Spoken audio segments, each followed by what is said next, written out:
It seems that Hyundai wants us to believe that this XRT is their rugged, adventure-ready version of the Tucson, but it's got the same ground clearance as all other all-wheel drive Tucsons, and those tires, well, those are all seasons. The question is this a case of automotive dress-up, or does this XRT have something to offer? Let's find out. Buckle up, my friends. Let's go for a drive.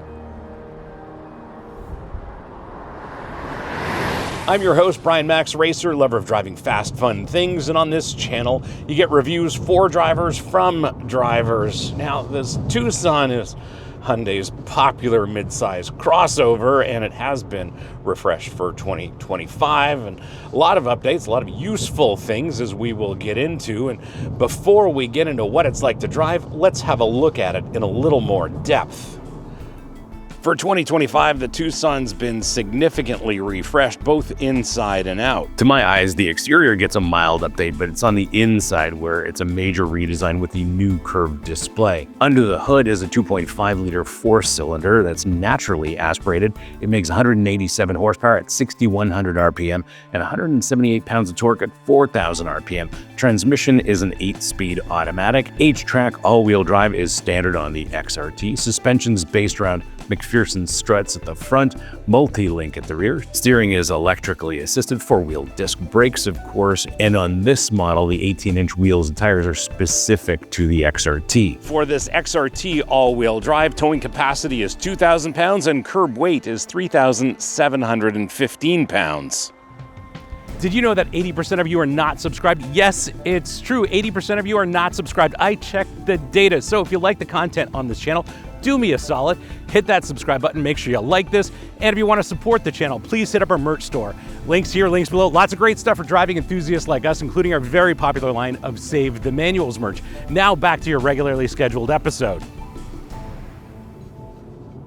The thing about Hyundai's driver interfaces is that they're always simple and straightforward, making them very approachable. I'm seated perfectly behind the wheel. Taller seating position, of course, because this is a crossover, and there's lots of adjustment in the seat. The steering wheel, great relationship to the wheel and the pedals. Love the shape of this steering wheel as well. This one is finished in leather at this XRT trim level, and I really can't complain about the seating position. Nice dead pedal for my left foot when the going gets interesting in the corners, and otherwise no real complaints here. There is this column mounted shifter now, and I think it's because Hyundai thinks we're ready for this conversation. Second level ergonomics, very straightforward as well. That's what really makes Hyundai's ergonomics a winner. There's zero learning curve here, and while I wouldn't necessarily say that everything is driver-centric, it is very simple, easy to understand, and there's no messing with any of these buttons, switches, or dials. And in fact, the infotainment system is also very straightforward. I'm obviously using it on Apple CarPlay and prefer it that way. The digital instrument cluster is very straightforward, very legible, and all types of lighting conditions. Really can't complain about that either. Sure, the Bronco Sport has GOAT modes, but the XRT has 64 colors of ambient lighting because nothing improves trail capability like mood lighting. Because we're in a crossover, visibility is excellent as well. Lots of tall glass around. There are cameras here to help with parking situations, and overall visibility is top-notch. With respect to spaciousness, it's not too bad. This is kind of a mid-sized crossover. Lots of room here in this front row, tons of storage as well.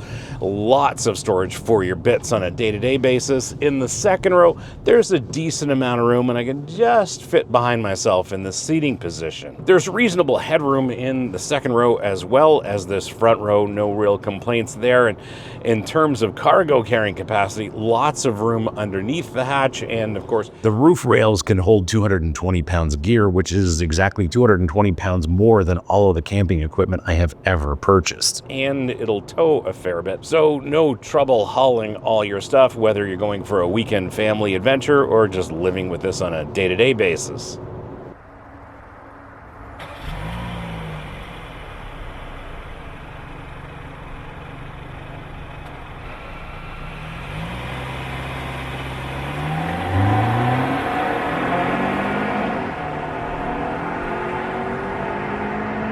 Yep, I am pushing hard enough. Yeah, It's not that quick in a straight line. The naturally aspirated 4 does act like a naturally aspirated engine, so peak power is way up at the top. Peak torque is in the middle of the rev range. There's not an abundance of torque at the low end like we'd find in a modern turbocharged engine. This naturally aspirated 4-cylinder makes 187 horsepower. That's fine, I guess.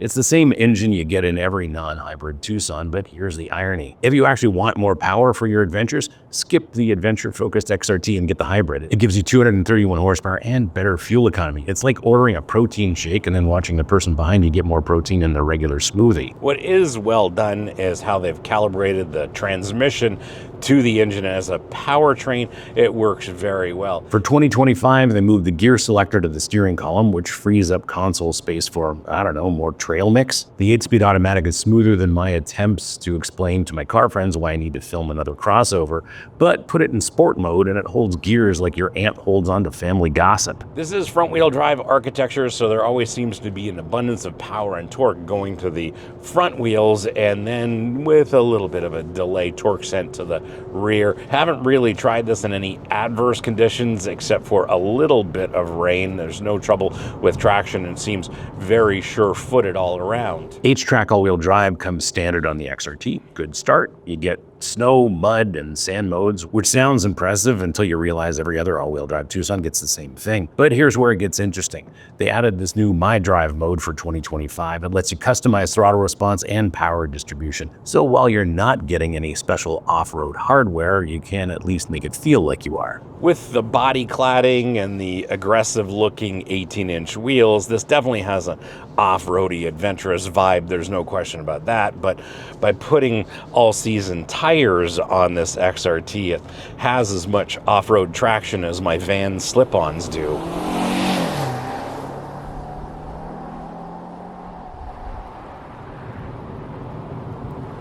In terms of handling, I would call this crowd-pleasing. I think that's how they've set up this suspension. Rides very comfortably, and what I do appreciate about this XRT model is that we're rocking some 18s with a fair bit of sidewall instead of 19s or 20s and some low-profile tires. These 18s with their bit of sidewall definitely offer some rim protection and a little bit more compliance on the road. And given the roads in this part of the world, I definitely appreciate that they've spec'd 18s on this because they do absorb those road imperfections, and I think this is a smart way to go. McPherson struts up front, multi-link in the rear. That's the Tucson XRT suspension setup. Sounds fancy, right? But that's what every Tucson has. The XRT doesn't get any special tuning, no trick off-road shocks, no extra reinforcement. It's like showing up at a hiking trail in regular sneakers, but wearing one of those fancy hydration backpacks. Sure, you look prepared, but the shoes are doing the real work. And in this case, the shoes are basically the same as other Tucsons. In terms of handling, this isn't really intended to be that sporting. Again, it's crowd-pleasing, so comfortable ride translates into a little bit of body roll and not so satisfying dynamics for drivers like us in the corners. What are highlights? Steering very strong on center, and the brakes, which are just outstanding. Great feel out of the pedal, great control, modulation, and no trouble stopping this on a dime. And given this kind of crowd-pleasing suspension setup, every once in a while there's some additional secondary movement over some larger road imperfections. It is softly suspended, so you and your passengers are going to be very, very comfortable. But as far as this thing goes in the corners, well, count on it to be a little bit softer than any kind of crossover with sporting intentions. The steering ratio is 13.7 to 1, which means absolutely nothing to most people. What matters is how it feels, and here's the deal. It's perfectly fine for a family crossover. This column-mounted power steering unit is actually pretty good at filtering out unwanted feedback while still letting you know what's happening. It's like a friend who tells you what you need to know but spares you the drama.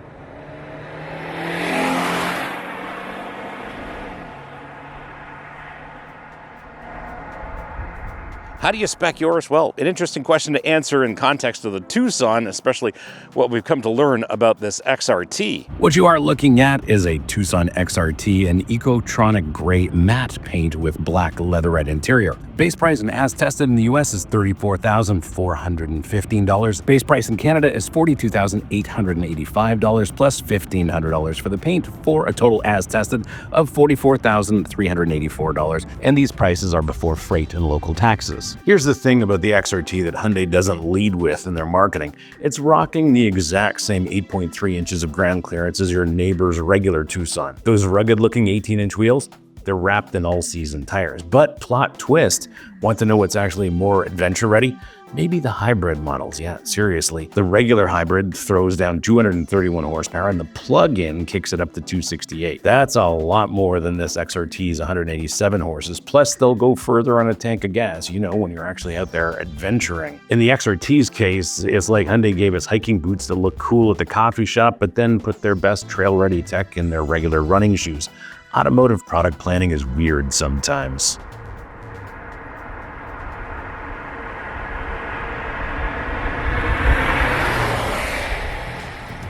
My verdict, well, let's start with fuel consumption, and I'm kind of disappointed. Now, I have been trying to be a little bit conscious about fuel consumption and driving maybe a little bit slower than I normally would, and what's happened is I've just averaged about 21 miles per gallon overall in mixed city and highway driving. That's about 11 liters per 100 kilometers for my Canadian friends. Not that impressed, and I think a lot of that has to do with having to get this four-cylinder to work when I'm looking for some kind of acceleration. And because it's not a modern turbo, I'm leaning really aggressively into that throttle to get this thing to move from time to time. And I think that's really what's impacting my fuel consumption. After spending a week with this XRT, it's clear that they may have overpromised on the rugged adventure angle, but what they've delivered is a crossover that's very useful for many buyers. Sure, it lacks the increased ground clearance and all-terrain tires you'd find on something with real off-road intentions.